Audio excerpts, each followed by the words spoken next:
la sesión. Benjamín, Profesor, micrófono. profesor, es que voy por la camisa sur, voy por la calle. Bueno, entonces le desactivo yo el micrófono fresco. Entonces, vamos con lo pertinente. Ayer nos habíamos quedado con Giancarlo Massanti. Listo. Entonces, ayer nos quedamos en el jardín infantil El Porvenir de Giancarlo Massanti. Pasemos ahora a el Colegio Gerardo Molina de Giancarlo Massanti. Como les dije ayer, con Giancarlo Massanti vamos a explorar puntualmente lo que es desarrollo de equipamientos colectivos educativos de escala. En este caso, Buenas tardes, profesor. Compañeros, buenas tardes. Buenas tardes, Juan Manuel. Entonces, vamos a hacer la exploración de equipamientos colectivos educativos.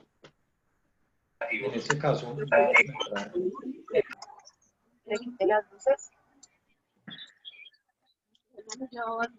Pero si hasta las 6 se pueden prender, ¿esto para qué no? listo, entonces empecemos. Sí, señor. 5, 4, 3, 2. Eso. Gracias por apagar sus micrófonos. Oiga, espérese que el trámite de sacar gente es más demorado si no tengo el HDMI puesto y la ampliación de pantalla. Entonces vamos a poner esta cosa y vamos con lo pertinente. 50% de las razones por las que me pongo en esta actitud tiránica de sacar gente con cuenta regresiva, el 50% de las razones es por hacer la embarrada y el otro 50% es por que uno le pierde ritmo a la clase y se engloba y toda la cosa. Entonces, si en el fondo están pensando, uy, profe, no sea rata, sí, el 50% es por eso. ¿Listo? Entonces, sigamos con el Colegio Gerardo Molina de Giancarlo Massanti. Colegio Gerardo Molina. Espérenme, voy a buscarlo acá rápidamente en Google Maps. Queda en Suba. Habíamos visto que el Jardín Infantil El Porvenir queda en la localidad de Kennedy, acá, y el Colegio Gerardo Molina queda cerca a una zona que estuvimos explorando ayer y queda en... Me perdí. Colegio Gerardo Molina. Espera que me perdí. Gerardo Molina. Ya, acá está. Ya. Y el Colegio Gerardo Molina queda acá. Listo. Entonces, localidad de Suba en un sector bastante complicado de la localidad, donde acá tenemos nuestro sector de San Pedro y todo lo demás, que es una zona demasiado densificada, pegada al río Bogotá, que prácticamente lo bordea y lo limita el río Bogotá, y nuestro colegio le brinda el servicio a esta población. Entonces, nuestro colegio Gerardo Molina, esperen que antes de que cambie más la pantalla, listo. Viene dentro de la proyección de estos colegios desarrollados por el alcalde Luis Eduardo Garzón, donde se abría un concurso de arquitectura, se lo ganó este personaje, toda la cosa bien chévere, la licitación, y entonces el personaje trabaja dos aspectos importantes diferenciadores de un proyecto que es el interior y el exterior, marcando una relación totalmente directa, muy puntual de lo que es lo privado y lo público. En este proyecto, así como en el Jardín Infantil El Porvenir, trabaja unas membranas permeables que permiten el acceso visual de la arquitectura. Lo mismo sucede en el Colegio Gerardo Molina, donde su estructura para en primer piso y demás no utiliza nuestra tan amada y fabulosa malla eslabonada, sino hace un juego de cerramiento arquitectónico bastante interesante con elementos metálicos y simulando la madera. Si fuera madera, ya la hubieran destruido y estaría totalmente acabada. Entonces, vámonos un momentico al jardín El Porvenir. Profesor, una pregunta. Señor. El edificio de la Cámara de Comercio de Chapinero tiene unos elementos en una fachada flotante. ¿Son de madera o también son metálicos?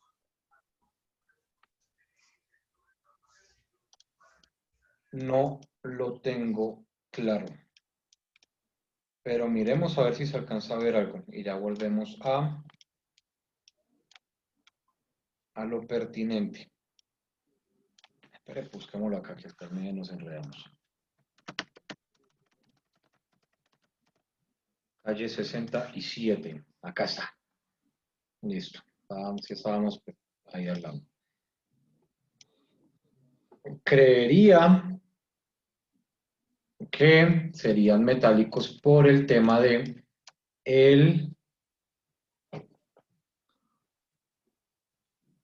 no se alcanza Qué a ver pena, bien. profe, se está viendo la diapositiva. Creería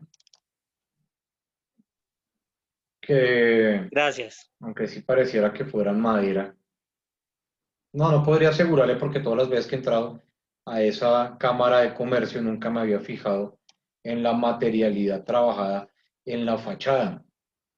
No sabría decirle. Profe, qué pena. Sí, sí es madera, es madera laminada, profesor. ¿Madera laminada? Sí, Perfecto, señor. muchas gracias. Entonces sí, Gracias. es Gracias. madera laminada. Listo. Entonces, volvamos a lo pertinente y vámonos al jardín infantil El Porvenir. Y entonces, vámonos, acá está, donde tenemos una institución educativa distrital, tenemos nuestro jardín y volvemos con el tema de el diferenciador entre cerramientos, entre lo que normalmente se utiliza y la maravillosa concertina, y lo que plantea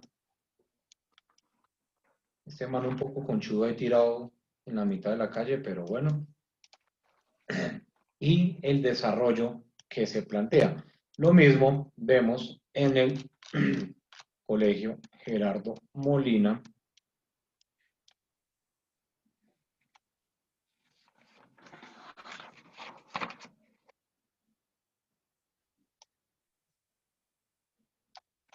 donde, además de todo, ya está grafiteado su auditorio. Bueno, grafiteado no, sino vandalizado su auditorio.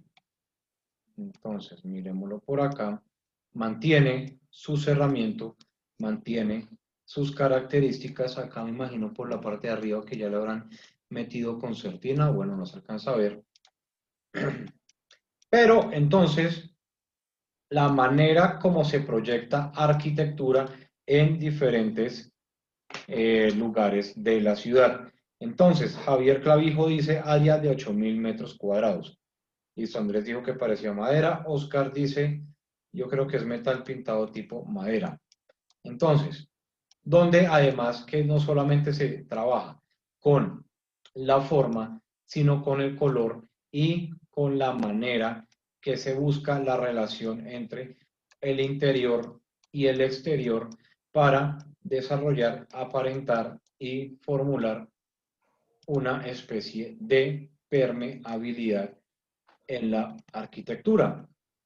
Listo, acá está el Bonais de 1000, la empanada de 1000 y todo de 1000. ¿Por qué de 1000? Cuando eran mis épocas de joven universitario, había una vendedora de esas de dulces, cigarrillos y demás, que vendía unos Sparkies de 1000. Los Sparkies normalmente costaban como 400 pesos, 300 pesos, y vendía Sparkies de 1000. Cogía, compraba los Sparkies, toda la cosa, los desocupaba, se deshacía de su contenido y metía un buen tabaco de marihuana dentro de los Sparkies y vendía los Sparkies a 1000. Entonces, como lo decía, creo que Norma ayer, esto también permite para tener esos intercambios de sustancias psicoactivas y demás en las instituciones. Pero bueno, volvamos a lo pertinente. Vamos a ver qué decía por acá el chat.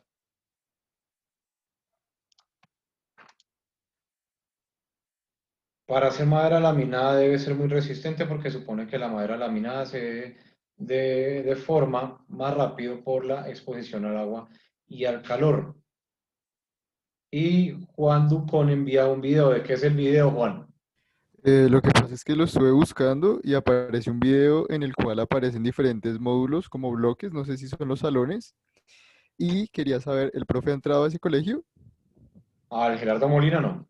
Sí, no, lo que pasa es que veo que tiene unas, no sé si son como las cubiertas de unos corredores, como de las circulaciones, entonces él empieza como a manejar como si fuera un rompecabezas, entonces empieza como a unirlo para que se vuelva, sí, no sé si lo El puede módulo poner se desde el repite. principio. Pues miremoslo. Si usted se da cuenta, son módulos que se repiten ahí uno tras Exacto. otro. Como si fuera modular y aquí están pues a la derecha pues como si fueran las circulaciones, o sea, lo armó como un rompecabezas.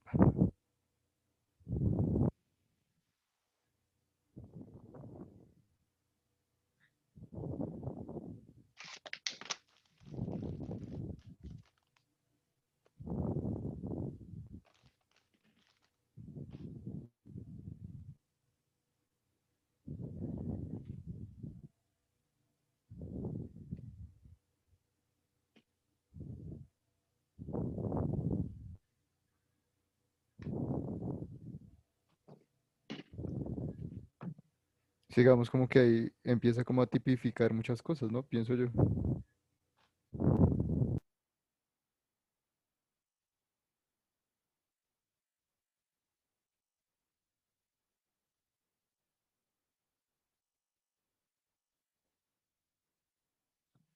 Interesante.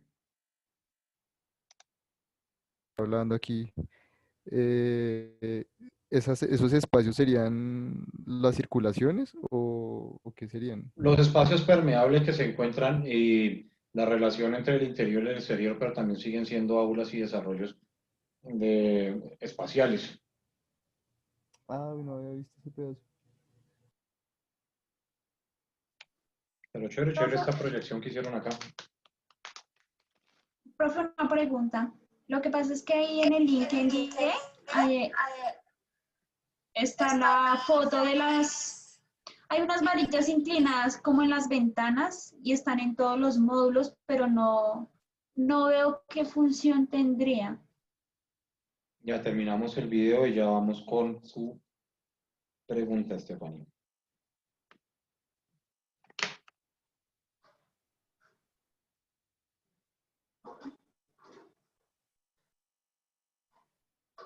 Está interesante ese video.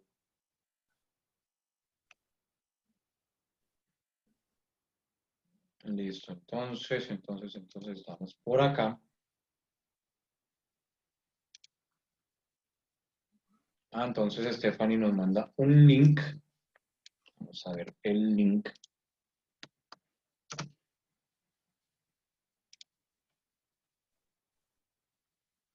Entonces, ¿cuál es la pregunta, Stephanie?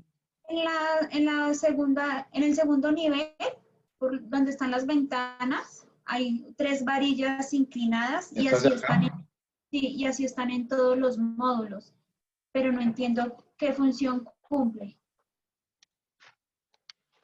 Pues es una excelente pregunta, pero podríamos estar hablando de algún tipo de esos de elemento tensor para los volados que hay ahí. Podríamos estar hablando de eso, pero quién sabe en realidad la finalidad que tenga eso. A ver, miremos. Jimena García dice también para el voladizo. Yo creo que es como un gancho que coge pues eso debe funcionar como una pérgola y siempre que están esos elementos siempre se anclan a las fachadas por elementos de ese tipo, ¿no? O sea, son Sí. como unas varillas y anclas a la pared. Generalmente eso tiene una pieza ya metálica anclada al muro con tornillos. Sí, Entonces debe yo ser creo que algún debe ser tensor, por eso. alguna vaina rara. A ver, Juan Eduardo Bermúdez que nos envía. Miremos a ver Juan Eduardo Bermúdez que nos envía. Alcaldía entregó buenas un tardes. colegio en Bosa. Sí, es uno de los colegios que fue entregado por la administración anterior de Peñalosa, el Colegio Bicentenario en Bosa. Me parece, a título personal, me parece muy interesante la forma como se dispone porque parece más como una galería de arte, o como una, digamos, la parte de su construcción parecería como la disposición de algunas galerías de arte que hemos visto. Y me gusta mucho la forma como está dispuesta toda la parte de las canchas. ¿Mm? Está interesante, va a tocar buscar planos y toda la cosa de estos. Sí, está chévere, está raro. Sí. No es normal, no es común. Perfecto. Listo, entonces, continuemos. Y entonces, el colegio Gerardo Molina, donde tiene un gran elemento, Ricardo Nieves dice que es un cerramiento tipo Bill-Savoie de Le Corbusier. Elementos metálicos permeables bien interesantes. Sí, Ricardo. Entonces,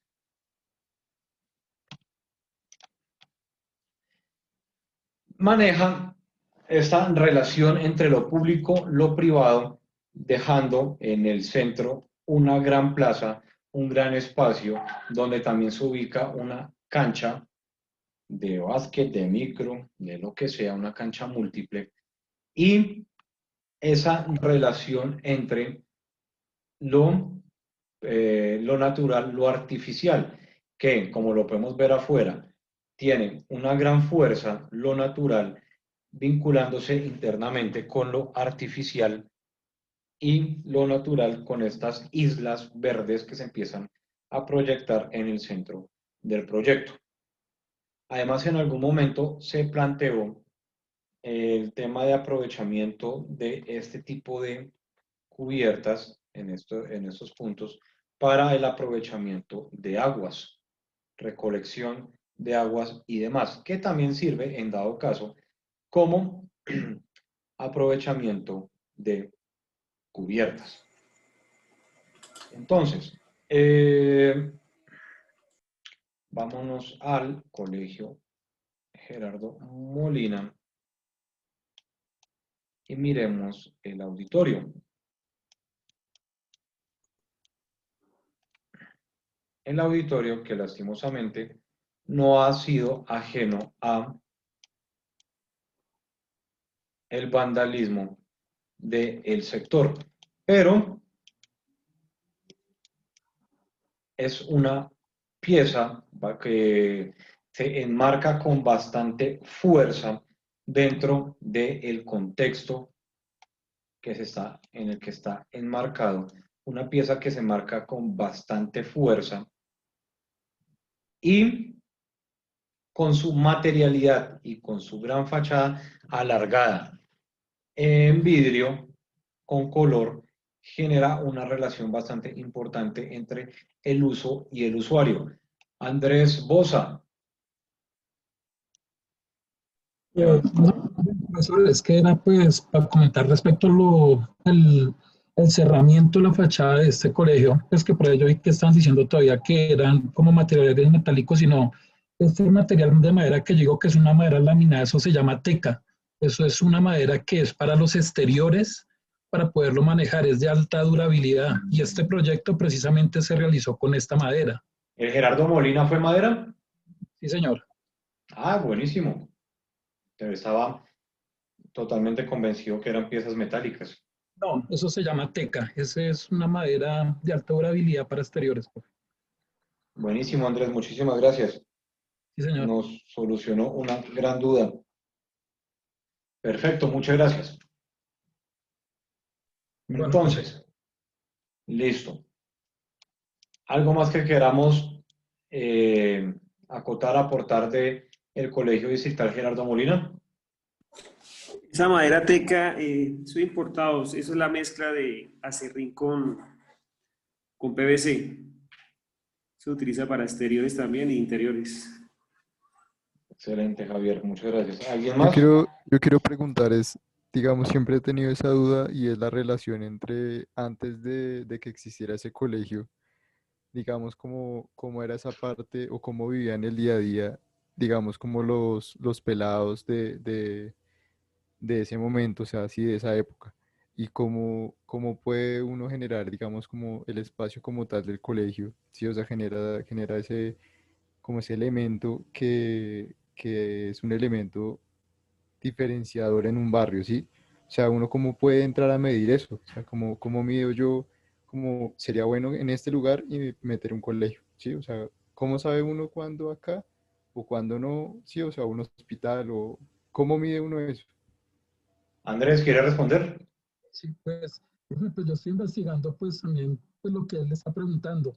Pues y este loco, el arquitecto Giancarlo, él lo que quería era como que esa arquitectura que uno normalmente veía en estratos 6 para arriba, quería también como que la gente, no decir gente pobre, sino como De menor población. poder adquisitivo. Sí, más o menos, que ellos también pudieran tener como ese encuentro con esa grande tecnología y arquitectura. Entonces, casi todos los diseños y los proyectos del arquitecto Giancarlo son en sitios que han tenido un conflicto de población que tiene mucha pobreza. Y él lo que hace es como mostrarles que ellos también pueden tener esos espacios que no solamente se pueden ver en los estratos 6, 7, 8 de ahí para arriba. Ok. Entonces, Juan, usted lo que pregunta es qué lleva a ubicar, las razones que lleva a ubicar, a desarrollar un colegio y por qué en ese lugar. Sí, o sea, digamos, cómo sabemos, porque una vez hice un trabajo sobre hábitat, entonces uno tenía que básicamente andar por una zona de un barrio y tenía que como activar su modo sensitivo. Entonces, digamos, la parte comercial, pues obviamente era una parte donde uno se sentía de mucho movimiento, entonces era muy denso, sí, era una parte muy densa, ¿sí? En cambio, hacia las casas, pues ya empezaba como a bajar ese nivel y tenían otras sensaciones, ¿sí? Pero digamos, si yo tengo este lote, digamos así, abierto, ¿sí? O sea, potrero. O sea, ¿qué estudio o qué me dice a mí como arquitecto sería bueno que implementemos aquí un colegio porque generaríamos en los habitantes del barrio ciertas otras sensaciones, ayudaríamos a los pelados, ¿sí? O que nos llevaría a decir no un colegio, sino un hospital, o sí, o algún elemento que ayude a a la comunidad. Listo, ya entendí más. Mario, Gracias, profe. Pues creería yo que lo importante para tener en cuenta en el momento de generar de pronto un colegio, un hospital, es la densidad poblacional del sector. Creería que de acuerdo a un cierto número de personas o de habitantes de viviendas, se debería generar de pronto ese tipo de espacios. ok, Gracias. ¿quién más quiere aportar? Gracias, Mario. Profe, a ver, normalmente digamos que todo lo que tiene que ver con equipamiento, eh, entendamos por equipamiento los jardines infantiles, los colegios de primaria, los de básica secundaria, los, los edificios hospitalarios, las edificaciones que son complementarias a la justicia, etcétera.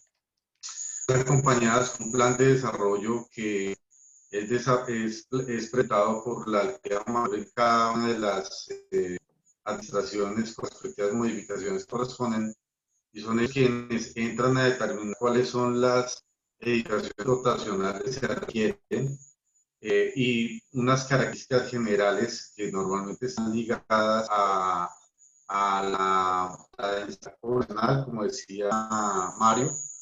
Eh, y eso, digamos, el diseño o la calidad arquitectónica que esas construcciones puedan llegar a tener es un tema secundario, por decirlo de alguna forma, ya que el establecimiento y edificación de las diversas edificaciones es un tema gubernamental más que de concepto arquitecto. Listo, Juan, gracias. Me aparece por acá que Daniel levantó la mano también. Sí, pues profe, lo que pasa es que de pronto como lo decía Juan, digamos, no es que entre tanto la parte, digamos, bueno, usted lo hizo que entraba la parte sensible, pero aquí lo que muestra es como el estudio ya frente a la población. Entonces, como vi por ahí, digamos, algo que escribía Norma, entonces hacen el censo de cuántos niños, dónde estudian, cuál es el colegio más cercano al sector donde está para poder generar dichos elementos.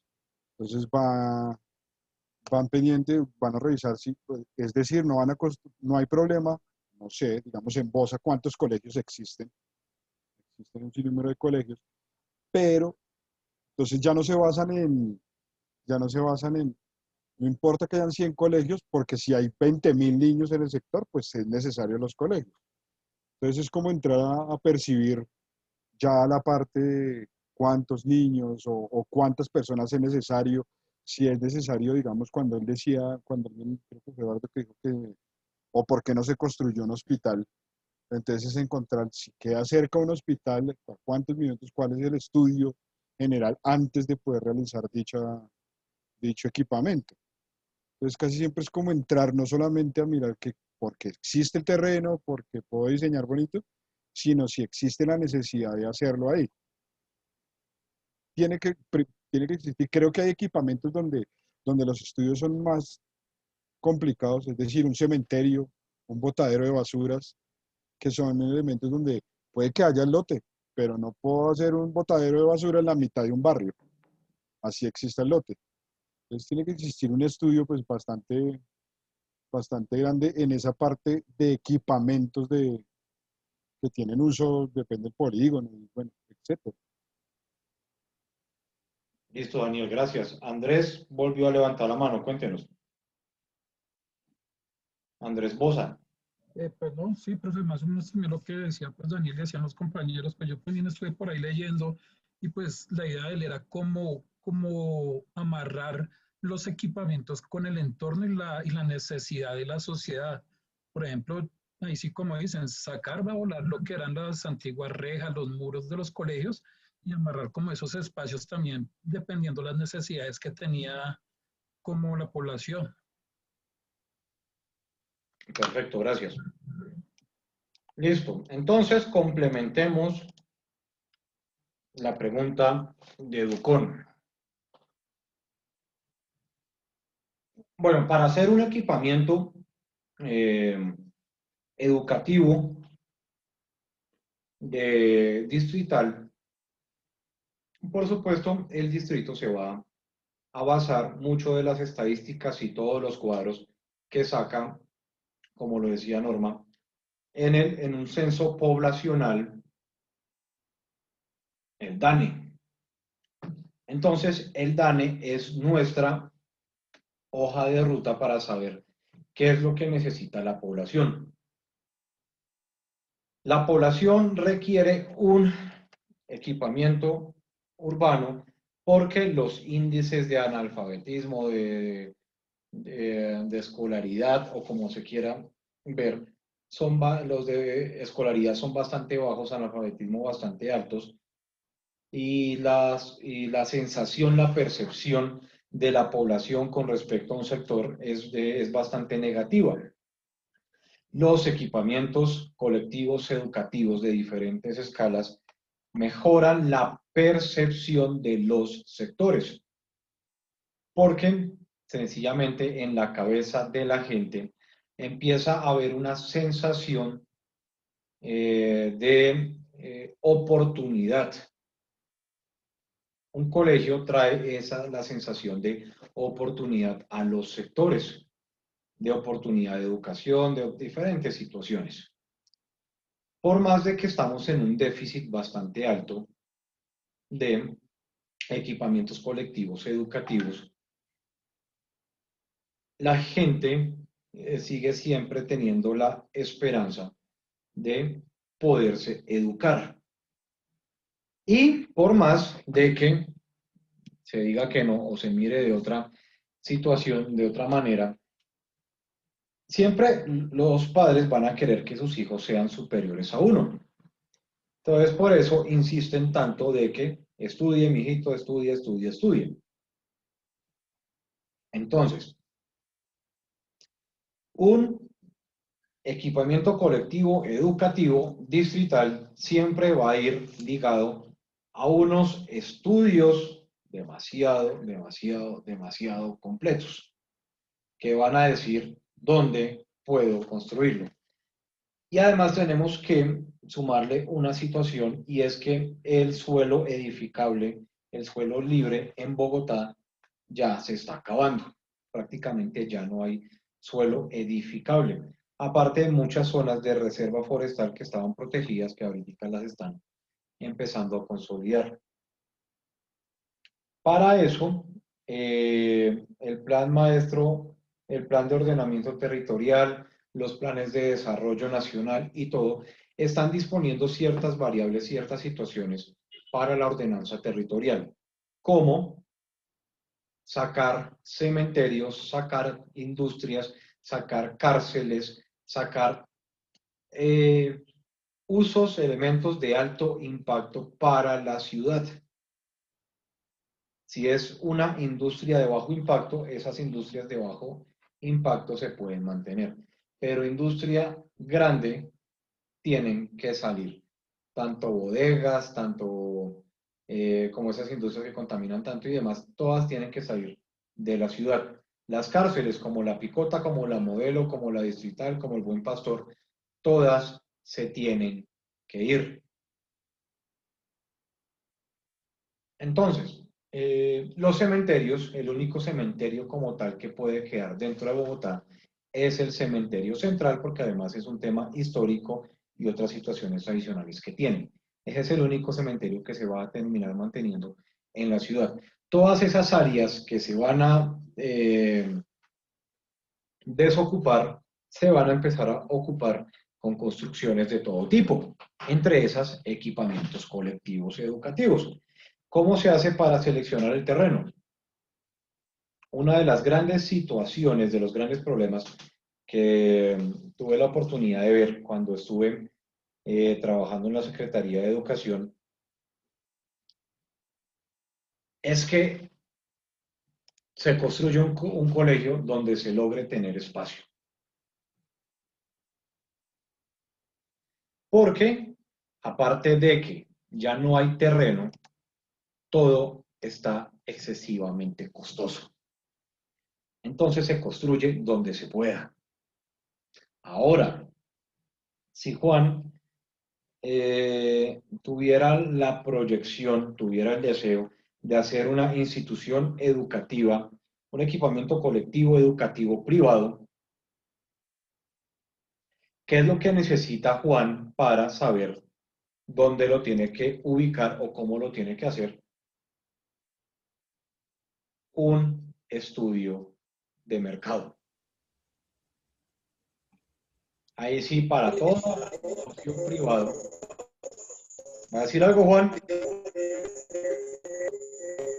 Bueno, tiene además un eco todo raro.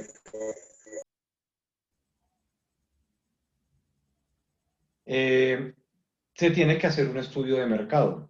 Aparte de hacer el estudio de mercado, cuando ya sepa las características y que sí va a ser viable en un sector, ya usted se tendrá que ir a meter en lo que es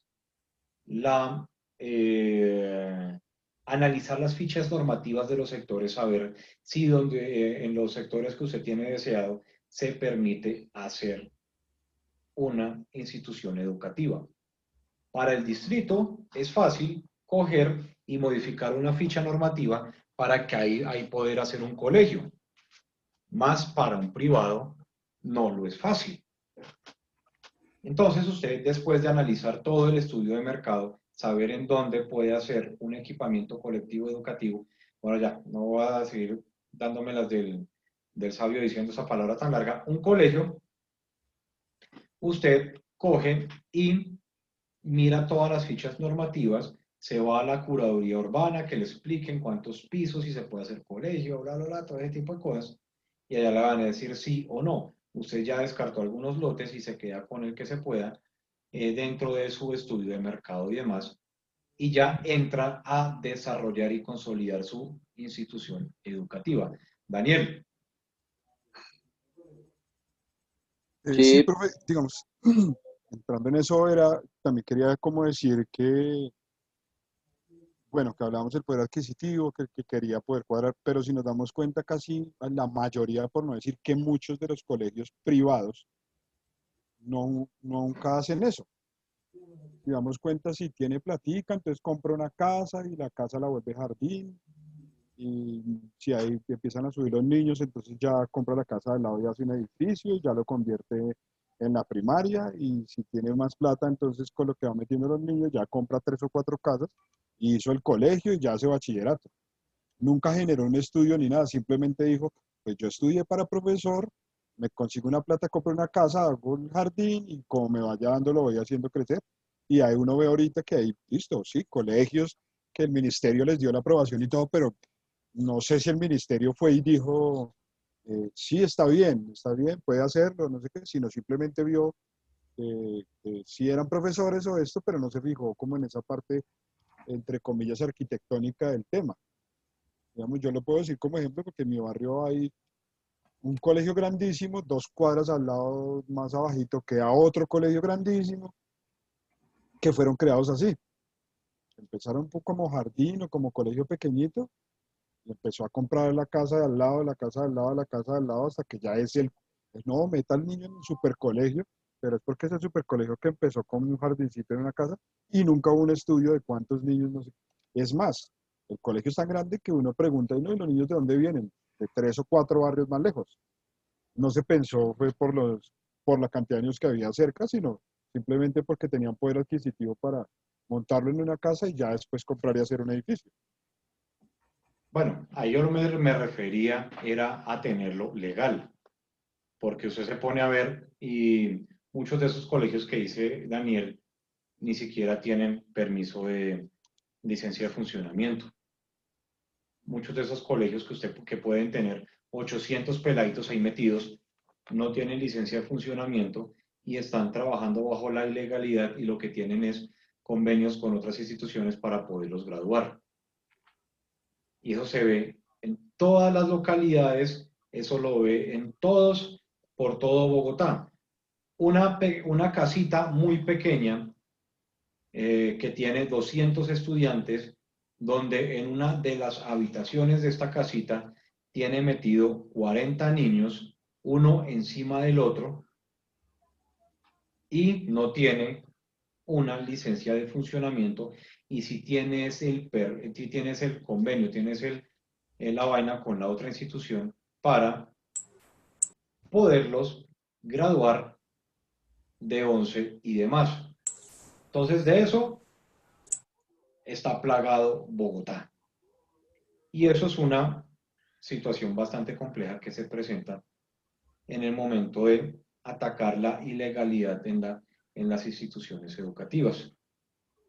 Porque además ellos hay un abogado por ahí extraño que se inventó se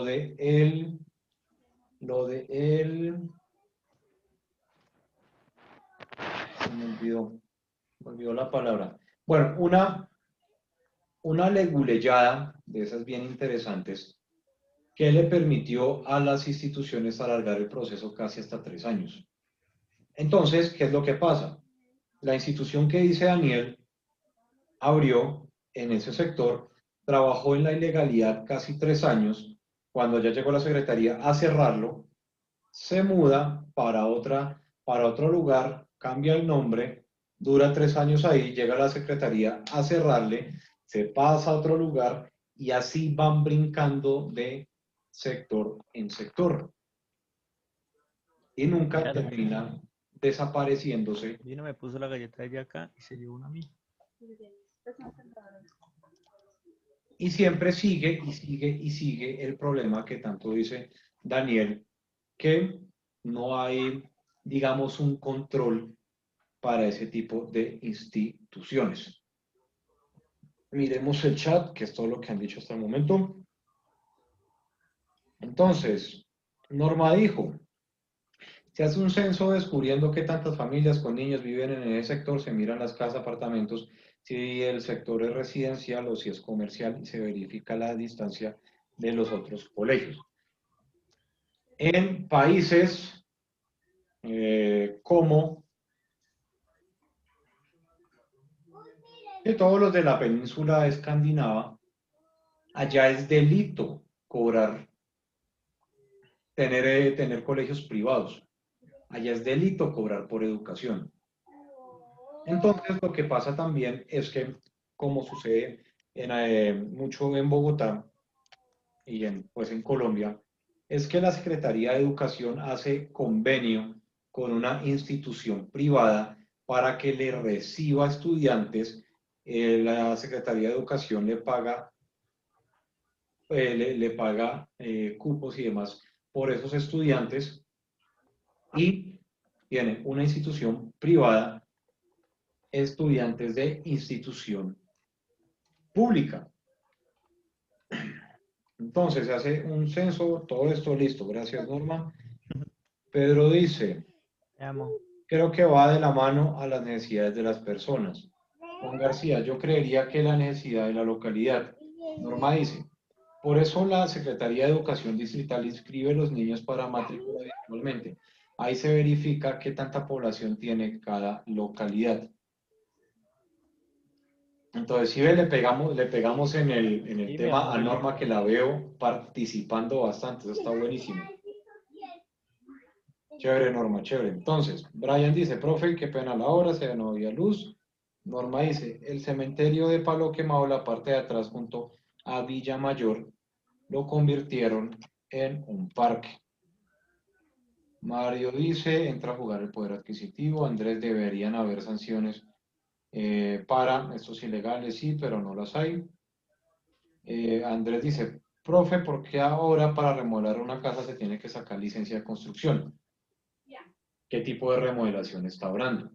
Porque cuando son reparaciones locativas, usted no tiene que sacar licencia de construcción. Reparaciones locativas estamos hablando arreglo de cubiertas, cambio de tuberías, mejoramiento en los temas de iluminación y demás. No tiene que sacar licencia de construcción. Pero si va a tumbar un muro, sí tiene que sacar licencia de construcción, porque ahí está haciendo modificaciones a aquello que fue avalado por Curaduría Urbana o la empresa de planeación. Pero igual, cuando son desarrollos internos en los apartamentos, casi nunca se termina sacando una licencia de construcción. Pero si venimos y seguimos alargándonos en el tema educacional, a ver, usted va a convertir una casa en un colegio. Una casa que su licencia de construcción se dio para uso de vivienda. Si nosotros nos vamos a el decreto 9, el decreto a la norma sismo resistente, título K, vamos a encontrar que, ya les comparto pantalla, regálenme un segundo. Primero quiero ir directamente al lugar. Bueno, les voy a mostrar de una vez el título K. Entonces, el título K de la norma sismo resistente me va a decir una situación bastante puntual, que es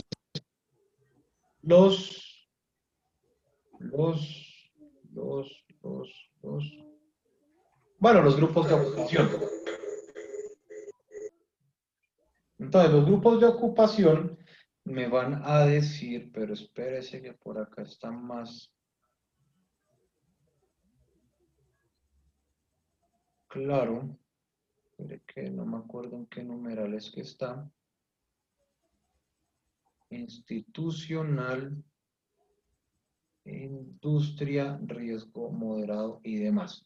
Listo, entonces la vivienda está en el grupo, bueno, veámoslo desde el principio y ya cuando vayamos a urbanismo y demás lo vamos a ver un poco más claro. Entonces, viene, no, ya sé dónde está, espérenme un segundito.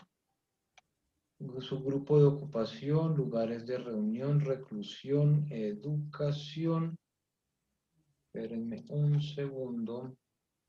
Clasificación de las edificaciones. Ahí está acá. ¿Vivienda no es el grupo R, residencial? Ya, pero espérenme un segundo, que quería llegar al K6.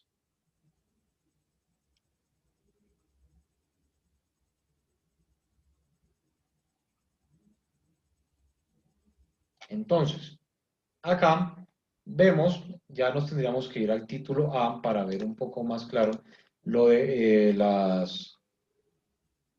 ya vemos lo del chat. Entonces, tenemos acá los diferentes grupos de ocupación. Los diferentes grupos de ocupación me van a decir también las características y resistencia que debe tener cada una de las estructuras. Cada una de las estructuras entonces me va a decir que lo residencial, por ejemplo, va a estar en un grupo 1, por ejemplo, comercio va a estar en un grupo 2, colegios va a estar en un grupo 3, estaciones de policía, hospitales, va a estar en un grupo 4.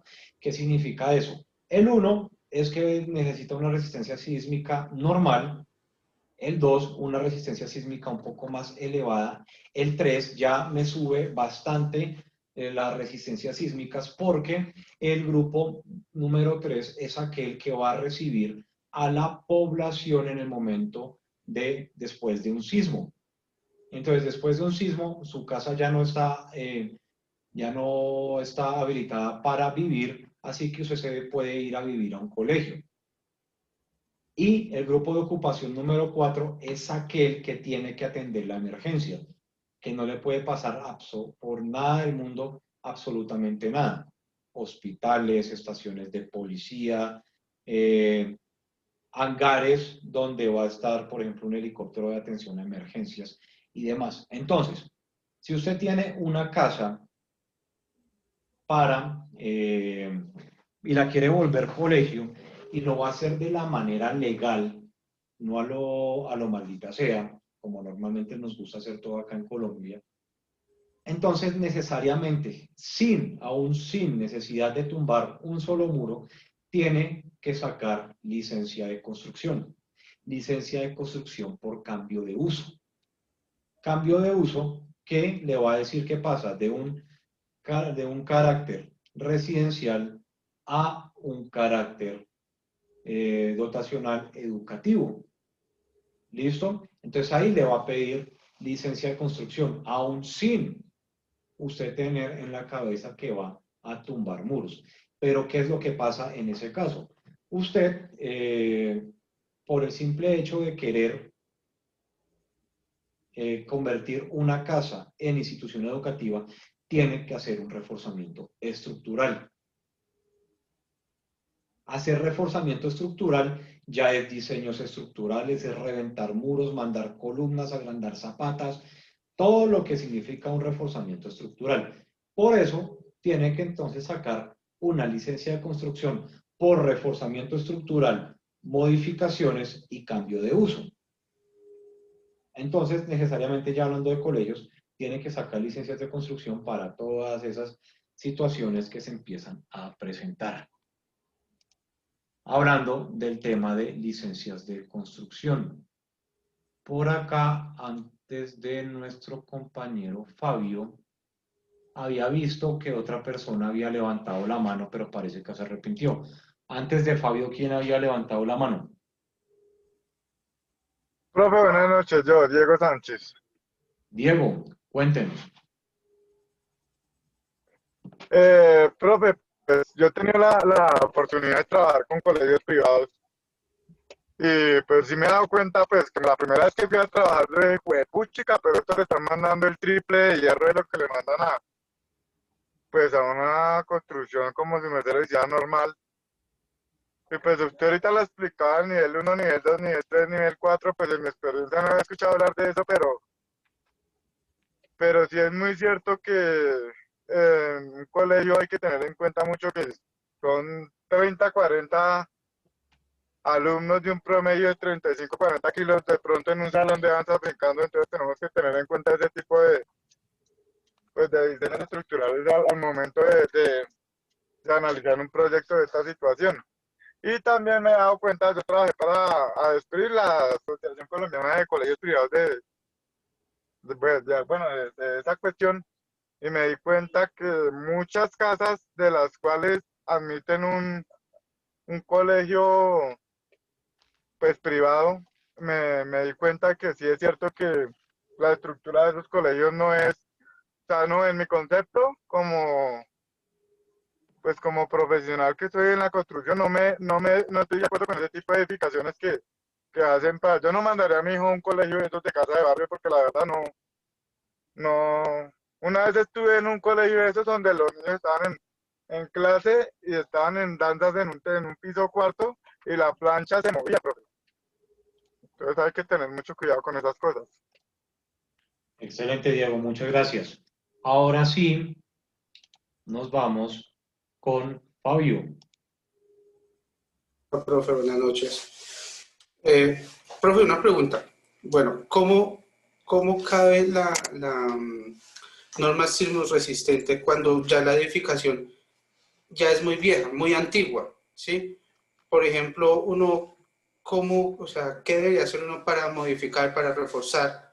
Sí, cuando ya es patrimonio histórico. ¿Cómo sería ahí la funcionabilidad de la norma sismo resistente en esos casos? Ok.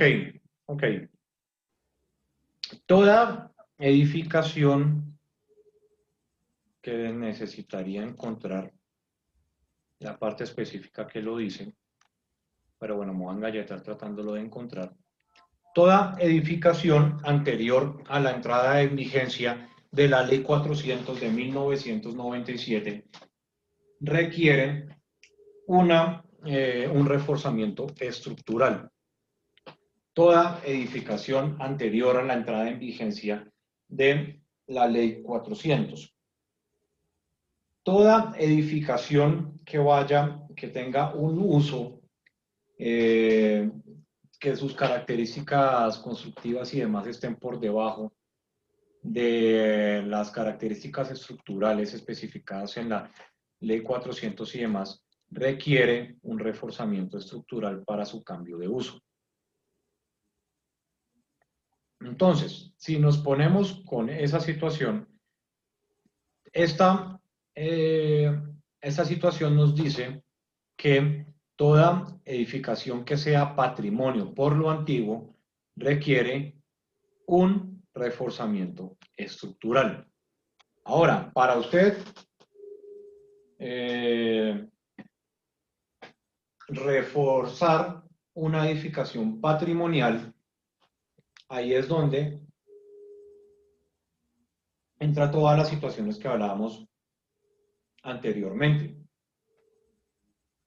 en el cual un compañero que está acá, que trabajaba en una curaduría, nos comentaba que los trámites para ese tipo de situaciones se alargaron demasiado. ¿Quién es el compañero que trabaja acá en curaduría?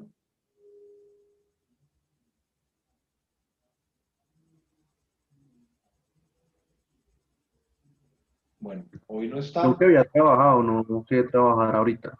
Alguien había Bueno, dicho entonces, que... Diego, coméntele otra vez a Fabio, Cristian Torres. acá en la norma, lo que significa... No, profe, estoy diciendo que yo no soy, sino que alguien ha dicho que había trabajado, más no que bueno, estuviera. pero entonces alguien que haya trabajado, el que trabajó, ¿está o no está? No, no está conectado. No, yo lo conozco, él trabaja en empresa con nosotros. Con el tema de licencias de construcción, vemos que la constructora tiene unas diferentes divisiones y la división que trabaja Cristian Torres se ocupa de tema de licencias, particularmente el tema de patrimonio. Lo que él había comentado la semana pasada, si no estoy, es que los procedimientos básicamente son que todo predio que sea patrimonio arquitectónico o que esté ubicado en una zona de patrimonio, debe siempre presentar ante proyecto, ante patrimonio que sea aprobado, y una vez que este proyecto es aprobado, la arquitectura como tal no se puede tocar. Este proyecto en su desarrollo arquitectónico queda aprobado, por decirlo de alguna manera, y esto es presentado a la Procuraduría Urbana para que se validen los estudios estructurales correspondientes, independiente de la modalidad que corresponda. Entonces, digamos que en los sectores de patrimonio hay diferentes categorizaciones donde se permite intervenir completamente el predio, es decir, hasta verlo, como hay predios de patrimonio que son patrimonio arquitectónico, que es otro tema, donde no se permite la intervención en fachadas o incluso en algunas de las disposiciones arquitectónicas del proyecto. Ahí lo que se hace básicamente es que se presenta el proyecto arquitectónico a patrimonio para que sea aprobado. En algunos casos, cuando el predio hace parte de bienes de interés cultural, se va al Ministerio de Cultura, quien debe avalar también el proyecto. Y una vez que sean avalados en el Ministerio y en patrimonio, ese proyecto se va a Curaduría Urbana para que Curaduría, con base en la arquitectura que ya fue aprobada, entre a dar esto bueno en la parte estructural. Ahí es donde el ingeniero debe darse mañas, por decirlo de alguna manera, para lograr que los reforzamientos estructurales no vengan a alterar la distribución o el desarrollo arquitectónico que ya fue previamente aprobado por por patrimonio. Entonces lo que ocurre normalmente es que cuando se aprueba el proyecto patrimonio por el ministerio, el proyecto pasa a la Procuraduría, se interviene y se implanta estructura dentro del proyecto. Normalmente el proyecto arquitectónico cambia, pero entonces ya hay como una preaprobación, por decirlo así, de la parte estructural. Se desiste el proyecto en la Procuraduría, pasa nuevamente a patrimonio para solicitar unas modificaciones, pasa nuevamente al ministerio para que esas modificaciones también sean aprobadas, y en una segunda o tercera gestión ya se aprobó por la Procuraduría. Listo. Y ese proceso Se le demoró tranquilamente 3 años. Listo. Sí, Entonces, es relativo. entonces, ¿queda claro, Fabio? Sí, profe, sí, pero tengo una duda, o sea, yo esa parte la tengo clara, ¿sí? Lo que, por eso no especifique bien. Lo que yo quería decir es, tenemos la fachada, bueno, el edificio para el patrimonio arquitectónico, tenemos que hacerle un reforzamiento, ¿sí? Ya escuché que el reforzamiento se puede hacer, digamos, o bueno, esto es modificación, se puede hacer internamente, pero si el reforzamiento necesariamente tiene que ser en fachada, uno, o sea, digamos, en ese caso, ¿uno qué hace? Si se sabe que la norma no se debe tocar la fachada, ¿hay excepciones para eso o no existen excepciones para eso? Profe, No lo claro. qué pena. Sí, Sebastián. Yo ahorita mirando sobre la ley que el profesor nos estaba diciendo, hay una sección que yo encontré en el artículo 3 de esta norma que dice que, pues claro, eso toca como profundizarlo más, pero dice que excepciones. Las disposiciones de esta ley y sus reglamentos no comprenden el diseño y construcción de estructuras especiales tales como puentes, torres de transmisión, torres y equipos industriales, muelles, estructuras hidráulicas y todas aquellas estructuras cuyo comportamiento dinámico difiera de edificaciones convencionales o no estén cubiertas dentro de las limitaciones de cada uno de los materiales estructurales descritos.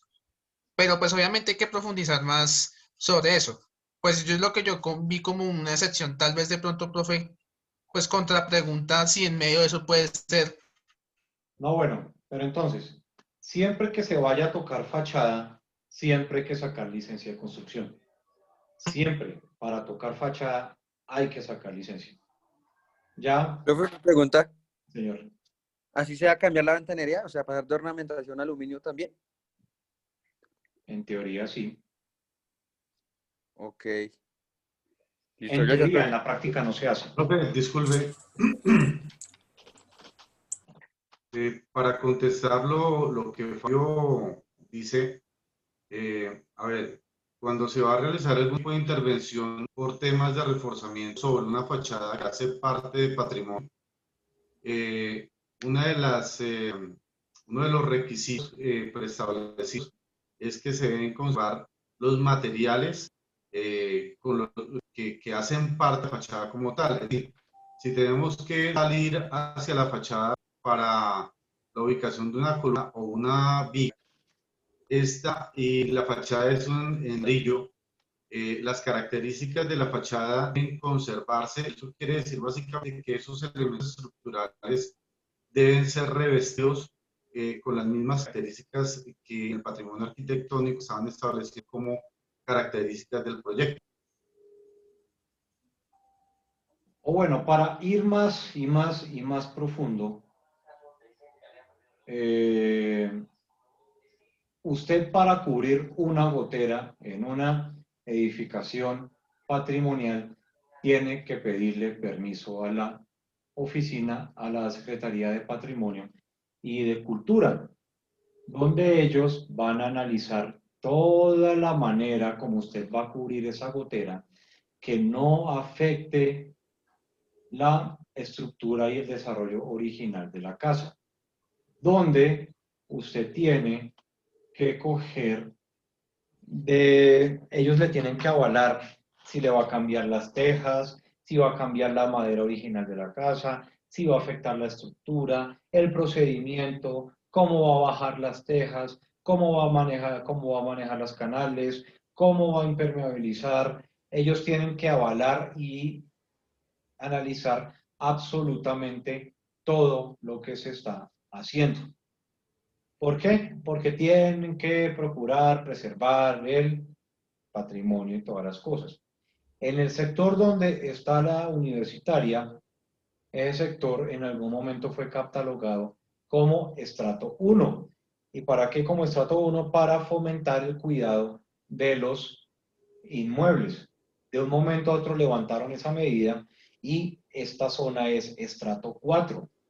Todas las situaciones, todas las cosas que han implementado alrededor de este sector lo único que está provocando es que la gente abandone el sector y abandone las casas. ¿Por qué? Le quitan todas las facilidades en cuanto a impuestos y demás, a servicios y toda la cosa. Y le siguen zampando un estrato 3, 4. Aparte de eso, no lo dejan tocar una teja sin permiso de ellos. Entonces, si la casa empieza con filtraciones y se cae, es un problema para usted porque la tiene que recuperar a su estado original. Cuidado la regla, pero no la arregle. Entonces son esas situaciones que se vuelven una total pesadilla en cuanto a edificaciones patrimoniales. Windy.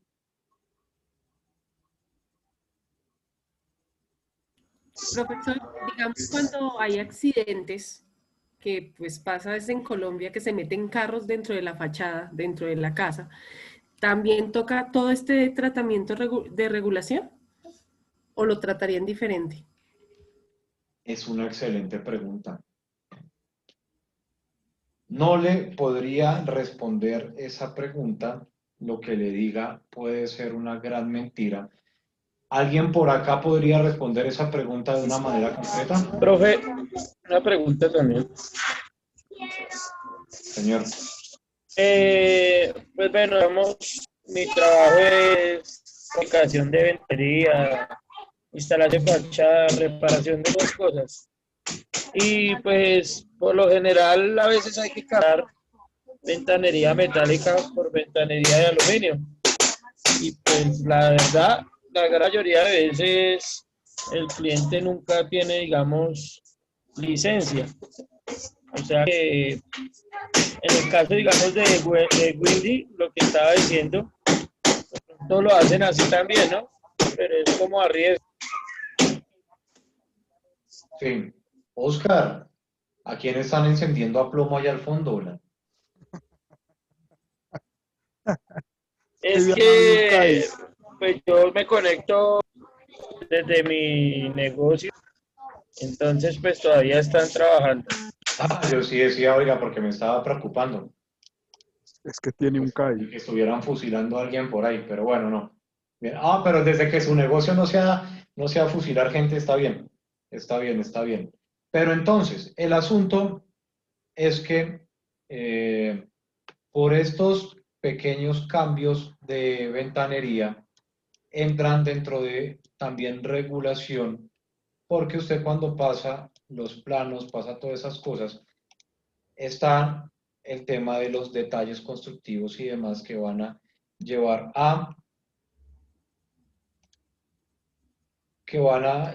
al desarrollo del proyecto. Sí, dentro de la teoría debería pedir una licencia para el cambio de ventanería, pero para esos trámites mucha gente omite todos estos trámites y lo hace sin pedir permiso.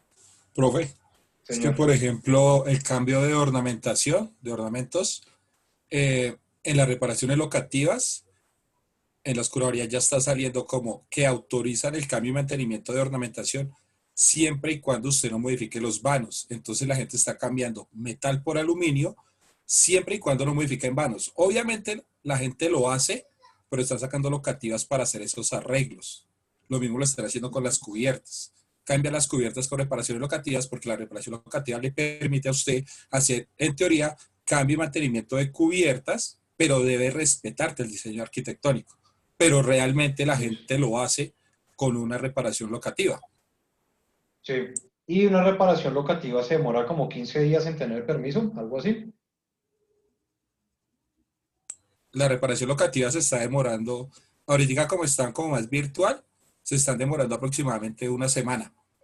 Antes se demoraban 3 días. No, porque cuando las veces que yo saqué reparaciones locativas se demoraban hasta 15 días en emitir el permiso. Sí, antes se demoraban como 15 días. Ahorita las están sacando, más o menos en una semana las están sacando. Ah, buenísimo, mucho más rápido. Perfecto.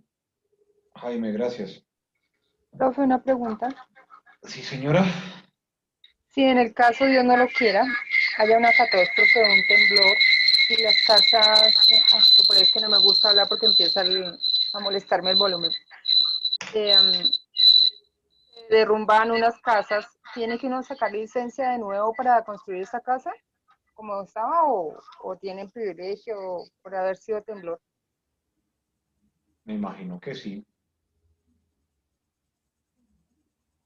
Me imagino que sí, porque se entra dentro de las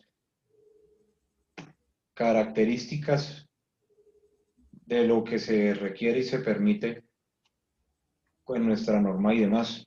He de suponer que sí. No he tenido la oportunidad, digamos, de verificar, hacer ese trámite como para saberlo, y tampoco he escuchado acerca de esas situaciones. Normalmente no le podría responder concretamente, a no ser que haya algún presente por acá que pueda responder. Profe, Señora. pues en el caso de cuando hubo el sismo o el terremoto en el eje cafetero, yo me acuerdo que mi abuela, pues obviamente se cayeron algunas tejas, algunas cosas de la casa, bueno, hubo algunos inconvenientes ahí, ella y sus vecinos, y ahí entra digamos, a medir cuál es el impacto del terremoto, del sismo, las entidades del gobierno. Entonces, en ese caso, me acuerdo que era la FOPAE, algo así que funcionaba ya, o una institución de esas, y casualmente ellos fueron y midieron cuál había sido el impacto, qué casas debían ser totalmente demolidas, cuáles solamente necesitaban lo que estamos hablando, que son como reparaciones locativas y ese tipo de cosas, e incluso en ese momento les incluyeron un subsidio monetario para que pudieran ejecutar esas labores. Entonces yo creo que en ese orden de ideas, si las entidades del gobierno entran a hacer una evaluación de cuál es el impacto sobre el predio, y de acuerdo a eso dan un concepto, unas recomendaciones. Obviamente, pues habrán algunas instituciones que darán los recursos, otras que no, pero los conceptos están dados por el Estado después de ese tipo de emergencias. ¿Sí? Eso. Excelente, Verónica, muchas gracias. Ok, entonces, para irnos con Simón Vélez, vámonos a terminar de ver los comentarios que hacían. Entonces, Benjamín nos dice, las sanciones no son aplicables a las construcciones sin licencia. Alejandro, no. Diego, micrófono. Diego a la 1, Diego a las 2 y Diego ya lo apagó. Bien. Entonces, las sanciones no son aplicables a las construcciones sin licencia, pero entonces estamos hablando de que deberíamos tumbar la mitad de la ciudad, Benjamín, porque la mayoría son asentamientos irregulares sin una licencia de construcción. Bueno, la mayoría no, una buena cantidad. Entonces, Norma Godoy dice, se debe sacar licencia para hacer muros, ampliaciones, construcciones desde ceros. Jaime Alejandro Cortés dice, licencia siempre que haya cambios arquitectónicos estructurales de adecuación. Sebastián, ¿nos podría publicar en el WhatsApp este PDF que nos está compartiendo? Sebastián, solamente busque norma sismo resistente título K y ahí le aparecen desde Camacol, le aparece desde el IDRD, le aparece por todo lado para poderlo descargar sin problema. Camilo Mojica. Gracias, profe. Camilo Mojica dice, para hacer construcción, sea hospital o colegio, se debe tener presente las zonas de amenazas sísmicas y movimientos sísmicos de diseño según la norma sismo resistente 10 capítulo A2. Pues si fuera por eso, la mitad de Colombia no podríamos construir porque la mayoría de Colombia tiene una zona sísmica media y alta. Entonces, también teniendo las microzonificaciones sísmicas,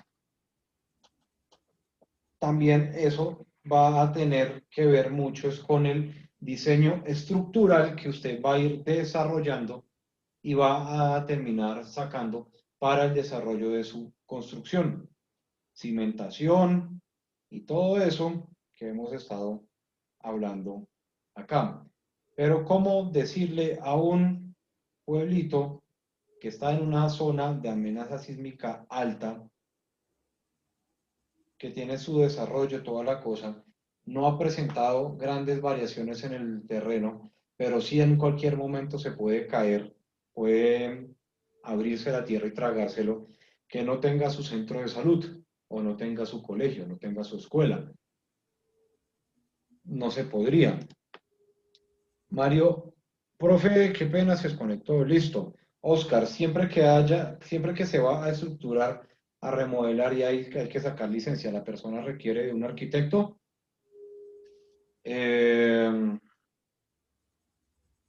Reforzamiento estructural, necesariamente lo tiene que firmar un ingeniero civil.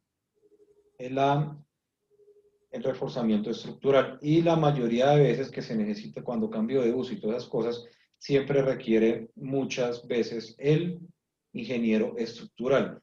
Para sacar una licencia por ampliación, sí, puede tenerlo con el arquitecto, pero esa ampliación también va a requerir una estructura, dependiendo también de las ampliaciones que vaya a hacer, y va a necesitar un ingeniero civil. Entonces, en ocasiones es obligación contratar a un restaurador de acuerdo a las necesidades del proyecto. Ricardo dice, muchos trámites más ilegalidad, y esa es una de las cosas que tanto se critica a Colombia, es donde tenemos más normas, más leyes, y cada día nos ponen más y más y más, y seguimos viendo cómo sacarle el quite, porque si ustedes se dan cuenta, los que tienen empresa, más o menos la DIAN les está quitando de sus utilidades, de su plática, les está quitando más del 40% de su plata, de sus utilidades. Y ahí es donde llega la magia de los contadores para que eso no termine sucediendo. Imagino que construir un nuevo piso también necesita licencia. Sí, Benjamín, también necesita licencia. Juan dice, para responder a Windy, a Norma. ¿Qué? Juan, ¿hay que ir? Profe, Windy pregunta específicamente que si un predio ha sido objeto de algún accidente, si algún carro tiene que iniciar el proceso de licencia de construcción, y Norma hace referencia a un desastre natural, por ejemplo, como una inundación o un sismo. Digamos que el tema de legislación es claro en que cualquier tipo de intervención que se vaya a realizar en un predio, de acuerdo a lo contenido en la ley 388, obliga a que los propietarios o las personas interesadas en adelantar cualquier tipo de desarrollo deben adelantar el proceso de la solicitud de la licencia de construcción junto con los parámetros que establece la norma que es vigente para el momento, y de acuerdo pues obviamente a las unificaciones y a todo el tema de normatividad. Pero en cuanto a excepciones como tal, sí hay unas que están contempladas en lo previsto en el impuesto de generación urbano nacional, y es que aquellos predios que han sido objeto de solicitud de licencia de construcción en sus diferentes modalidades y que están entre las excepciones, en este caso, desastres naturales. Digamos que el tema de un accidente vehicular no está como contenido ahí. Están también contenidos los predios de vivienda industrial, están contenidos los predios de patrimonio arquitectónico, estaban contenidos también los predios destinados a usos de equipamiento como estacionamientos. Todos esos predios que son objeto de estudio sí están de unas excepciones que permiten que no se pague el impuesto del ingreso urbano, y eso que representa alivio para aquellas personas que de alguna manera han sufrido algún tipo de tropiezo o están dentro de las acciones contenidas en la ley, ¿ya? Pero igual la legislación sí es clara, que independiente de la situación que se presente, cualquier intervención que presente temas arquitectónicos o estructurales debe hacer a través de las curadurías urbanas o las entidades municipales correspondientes. En este caso, para poblaciones de menos de 500.000 habitantes son las oficinas de planeación de los municipios. Perfecto, Juan Eduardo, muchísimas gracias. Entonces, Oscar Eduardo hizo una pregunta que Verónica respondió. Muchísimas gracias, Verónica. Listo, entonces, permítanme un segundo, termino de actualizar mi lista. Porque hoy estuvo muy movida la clase y eso es genial. Entonces, y finalizamos con Esquivia. Listo. Perfecto. Y vámonos para por fin cerrar nuestro tema número 4. Vámonos con Simón Vélez. Simón Vélez, arquitecto colombiano, que le encanta el tema de la guadua. Y entonces la guadua, que es una madera, un elemento natural bastante rígido, bastante sólido, que permite muchas situaciones bastante interesantes en los momentos de construir.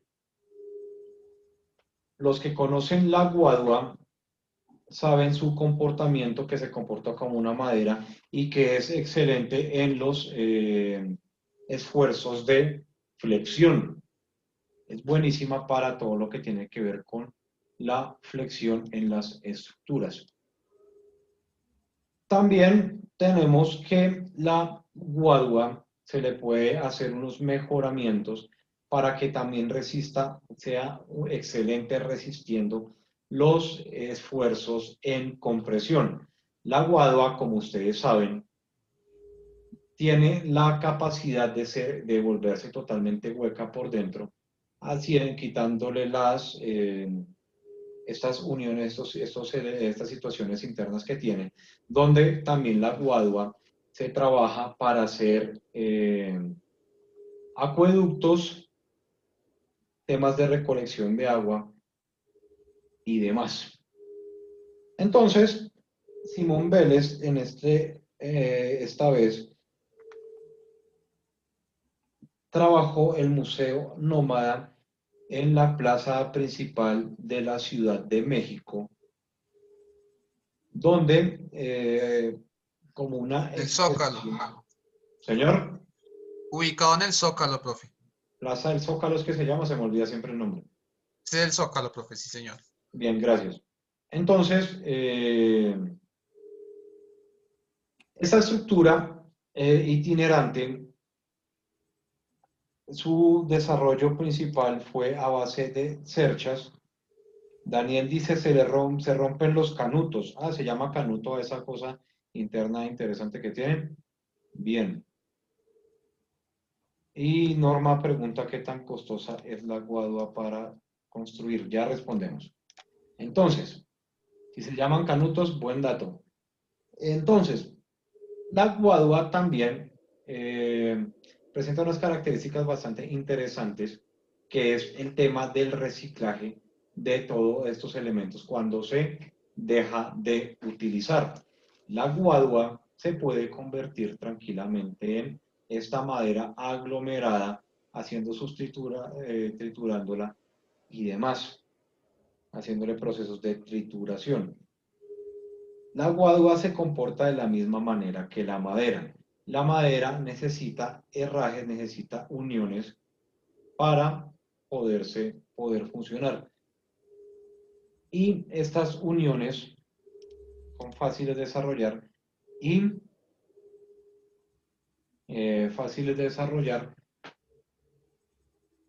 y permiten bastante aplicaciones en el desarrollo. Entonces, venga a ver. Según entiendo, dice Diego Felipe Peña, Según entiendo, solo se vierte el concreto, pero también usted, como más abajo lo dicen, le puede meter varillas para darle una mayor resistencia estructural. Entonces, Daniel dice 6.000 pesos la bata hasta de 7 metros. Puede llegar a ser 40% más económica que la construcción tradicional. Juan Ducón, este es un manual para construir algunos ejemplos de uniones. Javier Clavijo dice, el bambú es más liviano y 5 veces más fuerte que el concreto. Diego dice, y sus uniones se utilizan varillas roscadas y se pernan al piso. Listo, creo que ya la pregunta fue resuelta. Profe, una pregunta. Sí, señora. Lo que pasa es que mi abuela tiene una finca y allá la guadua crece bastante, pero ellos no los pueden tocar, que porque no pueden talar ninguna guadua. Incluso han cogido de las que se han caído y los vecinos les envían incluso hasta la policía. Entonces no sé si de verdad no se puede tocar esa guadua porque se puede hacer maravillas con ella y ahí está bastante, o sea, eso es una cantidad de guadua que no se puede tocar. Pues por lo menos yo escuché un documental de Simón Vélez, donde pues él era muy enfático en que aquí en Colombia él no compraba la guadua con la cual él construía, por el tema ambiental. Y porque, Daniel a la 1, Daniel a las 2, Daniel Ramírez a las 3. Gracias, qué pena, Diego. y bueno, y por un tema de regulación que hay pues Ajá. dentro del Ministerio Ambiental. Otra cosa que pues yo también, donde mis papás tienen una finca y hay guaduales, hay una vaina muy misteriosa que por lo menos mi abuela dice que la guava y el bambú no se puede cortar en un día cualquiera como se diga, sino tiene que ser un día en especial donde haya luna llena. Esto por el tema de la conexión que tiene la luna con la Tierra. Entonces dice que si no se corta en su tiempo, la guadua se pudre.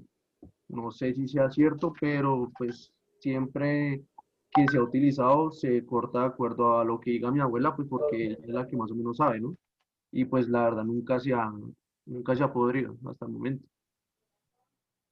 Pues, Qué pena, bueno, profe. interesante esos temas. Pero sí se toma eso de cortar la luna llena, siempre y de pronto digamos por lo que dice el compañero que la abuela lo tomaba como para no poder eso, pero se usa es más porque la conexión de la Tierra cuando hay luna llena está más cerca, se genera que la gravedad sea muchísimo, digamos, que la gravedad sea menor y así cuando se case ese corte, hace que la guadua crezca más rápido. Como el Se hace pelo. corte de luna llena. Como el pelo, Como que el pelo. también dan unas fechas específicas para poderlo cortar y demás. Y pues y se hace para que se corte, como la guadua crece tan rápido. Se hace en esos días. Sí. Yo quería hacer un aporte porque Señor. trabajé con el ingeniero que es la mano derecha de Simón Vélez. Y él es vecino de aquí, era vecino porque ahora se fue para Filipinas. Y ese loco hizo unas casas precisamente para Filipinas, pero no tenía dónde probarlas y hacer los ensayos de la sismorresistencia. Entonces él intentó hacer los ensayos en los laboratorios de la Nacional, pero para esa época había protestas, entonces pues no hallaba dónde hacerlos.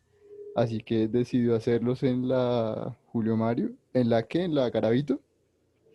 Y pues yo fui ese día y sí, la verdad es que ese material es un material, resiste bastante, o sea, es increíble para ser un material natural, resiste muchísimo, una resistencia demasiado, no sé cómo decirlo, como demasiado, o sea, se puede curvar demasiado y no pierde tanta propiedad.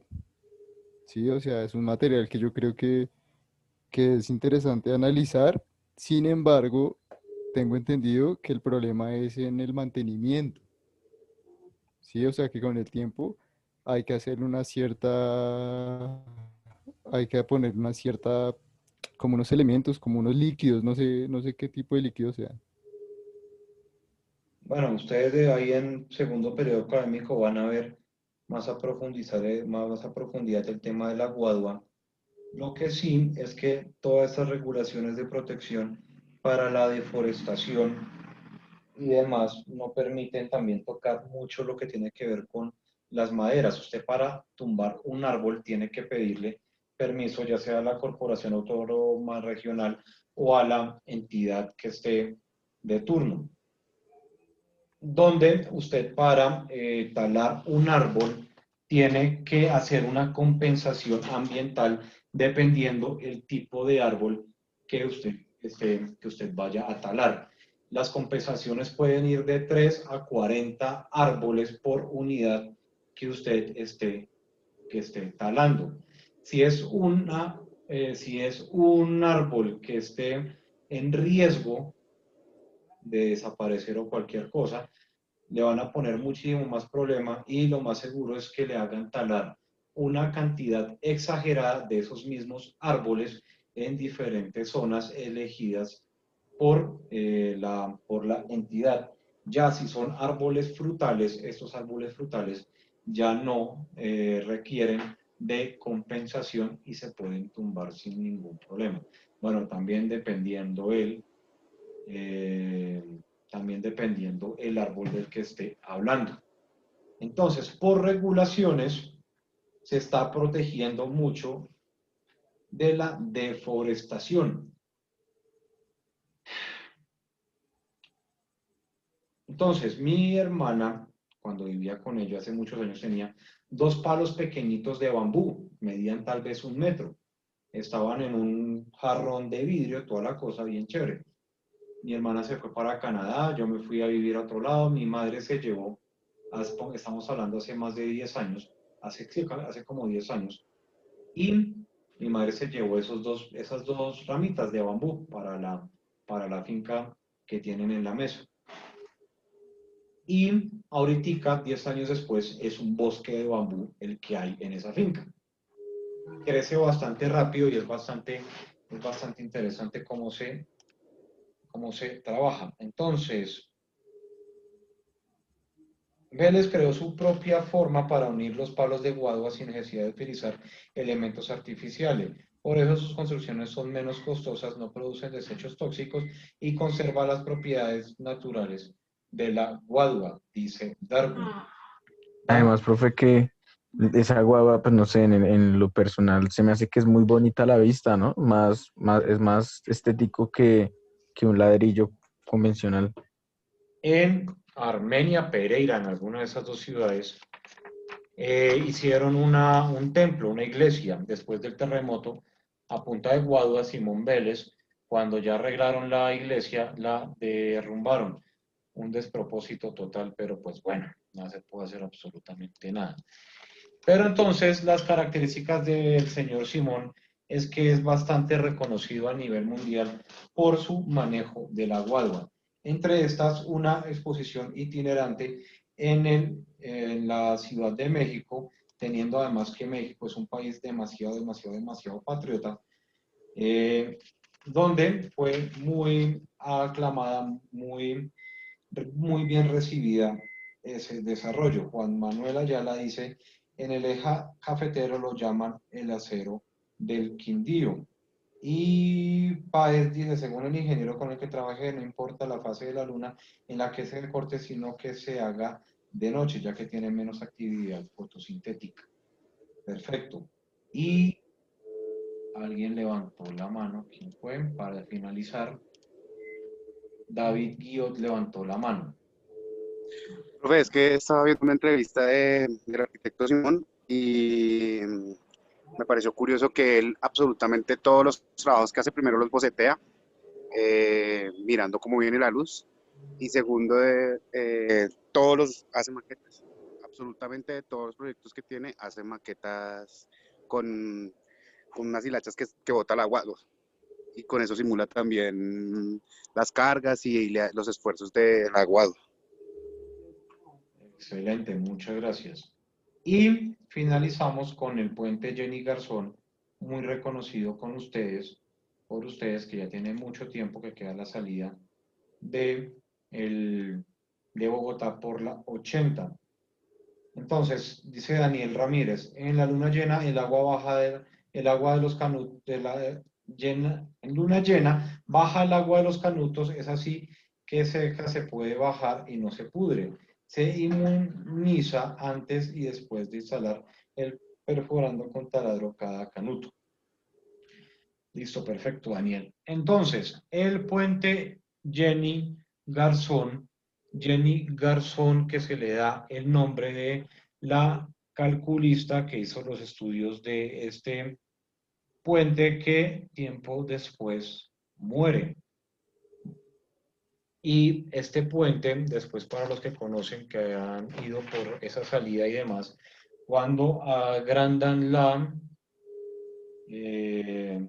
80, cuando amplían todo ese tramo con el nuevo puente y demás, hacen una ampliación y complemento en acero. Es bastante horrible lo que hicieron ya antes, bueno, antes de, los que no lo hayan visto, antes de finalizar con todo esto, venga, lo miramos para que,